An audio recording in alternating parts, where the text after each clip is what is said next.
Assalamualaikum warahmatullahi wabarakatuh. Sampah menjadi persoalan tersendiri bagi kehidupan kita. Mulai dari membuang sampah sembarangan, menumpuk sampah, menimbulkan penyakit, tak sedikit juga menimbulkan dampak lingkungan seperti banjir.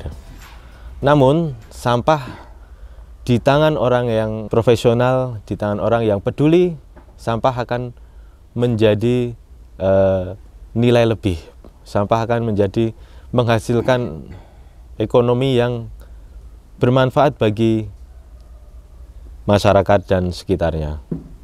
Baik, saya ingin menyapa Sobat Pustaka dimanapun Sobat Pustaka semua di rumah. Pada edisi LDR kali ini kita akan berbicara banyak mengenai sampah dan mudah-mudahan bisa menginspirasi Sobat Pustaka dimanapun Sobat Pustaka berada. Kita akan berbincang-bincang bagaimana tentang pengelolaan sampah, kemudian juga bagaimana membuat nilai sampah menjadi nilai ekonomi gitu ya.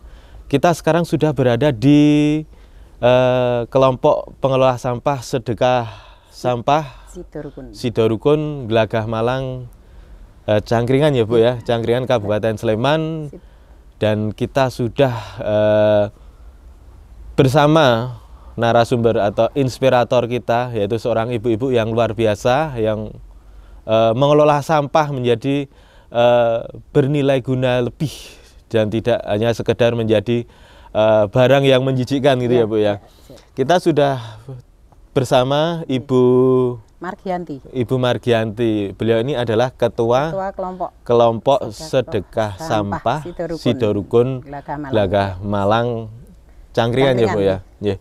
Dan nanti kita langsung berbincang-bincang ya Bu ya. Boleh, kita ingin ada beberapa pertanyaan yang nanti mungkin bermanfaat bagi Sobat Pustaka dimanapun berada gitu. Mungkin juga bisa menginspirasi sehingga bisa gerak langkah dari kelompok Sedekah Sidorukun ini bisa ditiru di daerah-daerah lain di Insya Allah. Nggih gitu ya. Nggih, mungkin kita mengawali Bu, ini sebenarnya awal mulanya sebenarnya alasannya kenapa sih Bu ini mendirikan kelompok Sedekah Sampah Sidorukun ini? Awal mulanya seperti apa ini Bu? Emang awal mulanya pada tahun 2010 warga kami kena erupsi Merapi yang sangat berdampak sekali bagi warga kami. Terus pada tahun 2012 kita dibuatkan rumah oleh pemerintah, yaitu rumah Huntap. Itu kita tempati mulai akhir 2012 dan serentak mulai tahun 2013 kita menempati hunian ini. Dikarenakan sebelum kita menempati hunian ini diadakan yaitu sosialisasi atau kontrak sosial, tidak boleh membuang sampah di sembarang tempat dan tidak boleh membuang air limbah dapur di drainase atau di selokan-selokan. Jadi karena awalnya kita kena erupsi Merapi, kita mendapatkan sosialisasi, mendapatkan pendampingan dari beberapa pihak, yaitu ada dari SLM, terutama dari Dinas Lingkungan Hidup, itu tentang pengelolaan sampah. Jadi setelah kita menempati ini, kita ibu-ibu PKK itu muncul pendapat bagaimana kalau sampah kita lola. Karena kita yang utama untuk mengelola sampah itu yang tujuan yang pertama adalah untuk kebersihan lingkungan, karena kebersihan lingkungan adalah pangkal kesehatan. Dan yang kedua tentunya kita untuk melestarikan lingkungan kami, karena di lingkungan kami ini kita tanami berbagai tanaman, sayur-sayuran, buah-buahan dan hortikultur. Karena itu kita biar bebas dari sampah limbah plastik tentunya. Ya, dibilang gitu Pak, kalau kita suruh bebas dari sampah mungkin tidak bisa ya, tapi kalau mengurangi bisa. Tapi alhamdulillah di dusun kami ini awal mulanya kita memang susah sekali untuk membentuk suatu kelompok, tapi kita tidak segan-segan untuk mengajak ibu-ibu atau masyarakat, khususnya bapak-bapak di Huntap ini, untuk mengajak untuk membentuk suatu organisasi, yaitu yang dinamakan kelompok Sedekah Sampah Sidorukun. Gitu. Itu ya. Jadi awal mulanya dari meletusnya Merapi sehingga warga masyarakat direlokasi gitu ya, Pak. Jadi dan ini Bu, untuk proses pengelolaan sampah sendiri di Sidoarjo ini seperti apa? Dan apakah Ibu juga mungkin bermula dari membaca dulu, kemudian terinspirasi dari membaca, lalu sampah itu seperti ini, harus dikelola seperti ini Bu. Ini seperti apa Bu? Ya. Kalau awalnya memang kita hanya mulai dari kita mendapatkan sosialisasi itu, terus untuk pengelolaan sampah sendiri kita itu dengan kelompok sistem sedekah sampah.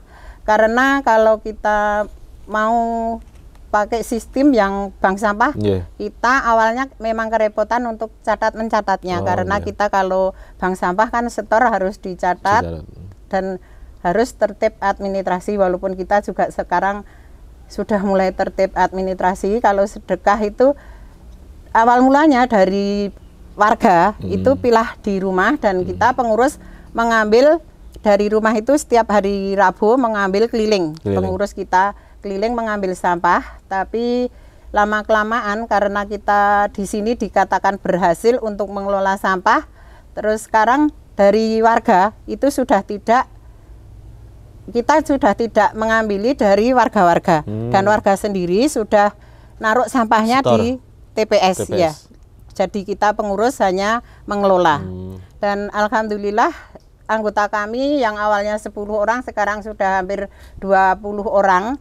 Itu sekarang mulai mengelola, yaitu untuk untuk kegiatan pilah sampah itu banyak yang kita manfaatkan sendiri. Jadi kita untuk sampah-sampah itu sudah bisa kita kelola di lingkungan ini, di dusun sini. ini. Ya, contohnya untuk mengelola sampah yang seperti plastik, yang pokoknya yang laku dijual itu kita pilah, kita sendirikan, karena itu kalau kita pilah dan kita bersihkan itu menambah nilai plus jualnya. Terus yang untuk sampah organik ini di sini sudah difasilitasi oleh Dinas Lingkungan Hidup, yaitu ada biofori, ada komposter, itu kita buat pupuk. Dan beberapa bulan yang lalu kita mendapatkan pelatihan juga, yaitu tentang ekozim, itu pupuk cair, itu yang dibuat dari limbah basah, itu dengan sistem ember tumpuk. Itu kita juga sudah melaksanakan. Dan untuk kain-kain perca itu kita gunakan untuk kegiatan. Itu ada ibu-ibu waktu senggang itu membuat keset, ada membuat celemek, ada lampin, itu bisa kita jual. Dan alhamdulillah kemarin kita juga mendapat pelatihan dari IPB Bogor, yaitu tentang pengolahan pembudidaya maggot. Itu insya Allah nanti kita bisa mengambil sampah-sampah basah dari luar untuk memberi makan maggotnya. Ya. Terus itu bisa. Nanti untuk Bu, misalnya ada pupuk cair seperti itu, nanti dijual atau di mana Bu itu? Atau dikonsumsi untuk masyarakat sekitar untuk bercocok tanam gitu? Kalau sementara ini kalau pupuk cair baru buat pupuk sendiri, karena kita juga ada kelompok KWT ya, kelompok wanita tani. Kita juga alhamdulillah kemarin juga mendapat juara 1 tingkat kabupaten. Kita pemanfaatan pekarangan. Dan insya Allah untuk tanaman kita semua organik. Ya. Terus untuk ada pemasaran gitu atau dijualnya enggak Bu? Untuk sayuran, misalnya yang tadi kan ada limbah plastik, yang kalau limbah plastik kita sudah bekerja sama dengan pengepul, karena pengepul saya itu sangat baik sekali, karena kalau kita habis panen itu semua sampah habis.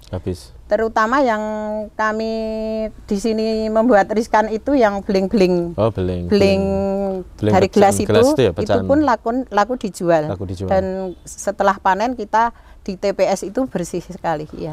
Berarti sudah ada pengepul yang selalu datang. Sudah kerjasama ya. Kalau sudah kira-kira mendapat 1 truk, 1 kol, kita tinggal telepon sudah bisa datang. Baik Bu. Terus ini manfaat dari pengelolaan sampah sedekah Sidoarjo ini apa bisa membantu perekonomian masyarakat, Bu? Seperti apa? Pengaruh dari pengelolaan sampah ini apa terhadap ekonomi di masyarakat sekitar gitu? Ya, tentunya bisa. Kalau yang utama adalah kita untuk mengelola sampah itu yang sudah bisa kita rasakan, yaitu untuk kebersihan lingkungan. Karena kebersihan lingkungan itu kami beberapa kali itu mendapatkan sertifikat, ada piala itu karena di lingkungan kami bersih dan penataan juga dilihat rapi. Jadi untuk menambah ekonomi, saya kira itu juga kami mengarah ke situ. Karena ini untuk sekarang ini untuk kesejahteraan untuk kita jual sampah, karena itu sodako sampah ya. Tidak mungkin kita kembalikan ke warga, tapi kita mengembalikan ke warga itu dengan sistem kalau ada kegiatan posyandu, lansia posyandu balita, kita sedikit membantu. Terus ada dana sosial kita mengambil dari situ, ada kerja bakti kita juga mengambil dari situ. Jadi kita sudah merasakan manfaat kita mengelola sampah. Dan untuk yang lain, bagi ibu-ibu yang rajin itu pada buat bunga, pada buat aksesoris, kalau ada pameran juga kita keluarkan. Ya, itu juga sudah menambah ekonomi. Berarti bisa meningkatkan pendapatan masyarakat di sekitar Gelagah Malang sini ya, Bu ya? Ini saja belum, karena kita arahan kami kita mendapatkan pelatihan magot yang ada di sana. Kita difasilitasi oleh IPB, itu sangat bernilai besar gitu loh ya. Itu untuk pemelihara magot sudah kita gabungkan. Nanti kita akan memelihara ayam. Nah, untuk magot itu nanti itu di bawah ada gelombang lele. Nanti juga itu arahan kami, jadi warga di sini bisa memanfaatkan magot itu untuk ternak-ternaknya, terutama untuk memelihara ayam. Di sini kebetulan banyak yang memelihara ayam. Itu arah kita ke sana. Ayam kampung atau ayam kampung? Ada yang Jawa super, ada yang lele. Itu nanti arahan kami nanti ke sana untuk meningkatkan ekonomi masyarakat kita ya. Dan gimana ini, Bu, suka dukanya ketika untuk memulai mengelola sampah di Sidorukun nih? Kalau dukanya awal-awalnya memang dukanya. Kita banyak dukanya ya. Karena kalau waktu itu kita masih ngambil dari rumah ke rumah. Ya, yang namanya sampah ya pasti harus jijik, kotor ada dan yang bau ya. Ada yang pembalut hanya ditaruh di kresek itu, di tempat sampah situ. Mau tidak mau kita harus bawa ke TPS, milah di sana. Tapi lama-kelamaan ada ketentuan-ketentuan, kita selalu kalau ada pertemuan kita gemborkanlah, ibu-ibu jangan sekali-kali sambil kampanye sambil kampanye membuang sampah itu seperti ini. Sampai ibu-ibu PKK di sini kalau ada pertemuan itu tiap tanggal 15 Wah, Anggriyono Bu Yanti mesti dikandake mau sampah gitu. Ya, tapi alhamdulillah kita sampai sekarang sudah berjalan seiring dengan teman-teman, kita sudah menjalankan dengan baik. Kalau kita sekarang untuk dukanya memang itu. Dukanya awal memang mulai itu. Kalau sukanya ya sekarang lingkungan kami jadi lebih bersih, tertata, dan kita beberapa kali mendapatkan penghargaan dari kabupaten, dari provinsi. Tentunya itu tidak luput dari kita mengelola sampah. Ya. Jadi banyak sukanya ya, Bu ya? Ya. Awal-awal saja dukanya di awal-awal, tapi sukanya di belakang suka terus. Karena di sini warga memang sepertinya kalau sudah mulai sadar itu ya, Bu ya? Gampang ya. Sudah mulai karena kan beralih dari lingkungan yang terus seperti di lingkungan perumahan, Bu, ini mau nggak mau kan harus rumahnya sempit untuk lahan pekarangannya, buang sampah harus di tanam-tanam pun kita harus memanfaatkan lahan-lahan yang tersisa itu ya, Bu ya. Dan gini, Bu, pesan untuk masyarakat di Kabupaten Sleman. Seperti apa tentang pengelolaan sampah ini? Ya, kita seringkali juga ada pertemuan di PKK kecamatan, di mana-mana kita selalu mengajak ibu-ibu, karena kebetulan saya Pokja 3 itu tentang pekarangan. Kita selalu mengajak warga Sleman, marilah kita mulai pilah sampah dari rumah tangga, RT, RW, di dusun dan kelurahan luasnya. Untuk khususnya masyarakat Sleman, karena di Sleman kalau dilihat dari berita ya, di Sleman banyak sampah sendiri, paling banyak sampah. Masyarakatnya juga sangat padat dan heterogen. Demikian sedikit kita bincang-bincang dengan Ibu Margianti, kelompok sedekah sampah Sidorukun. Kelompok sedekah sampah Sidorukun, Glagah Malang, Glagah Harjo, Cangkringan, Kabupaten Sleman. Dan semoga dapat menginspirasi sobat pustaka di manapun, di rumah, dimanapun ya, untuk pengelolaan sampah, untuk lebih sadar nih Bu, membuang sampah di tempatnya, bahkan mungkin bisa menginspirasi untuk mengelola sampah secara mandiri, sehingga tidak menimbulkan sampah-sampah berserakan, tapi bisa mengangkat ekonomi masyarakat di lingkungan sekitar. Ya, demikian LDR Ngobras di edisi kali ini. Sampai jumpa di LDR Ngobras berikutnya. Salam literasi. Wassalamualaikum warahmatullahi wabarakatuh. Waalaikumsalam warahmatullahi wabarakatuh.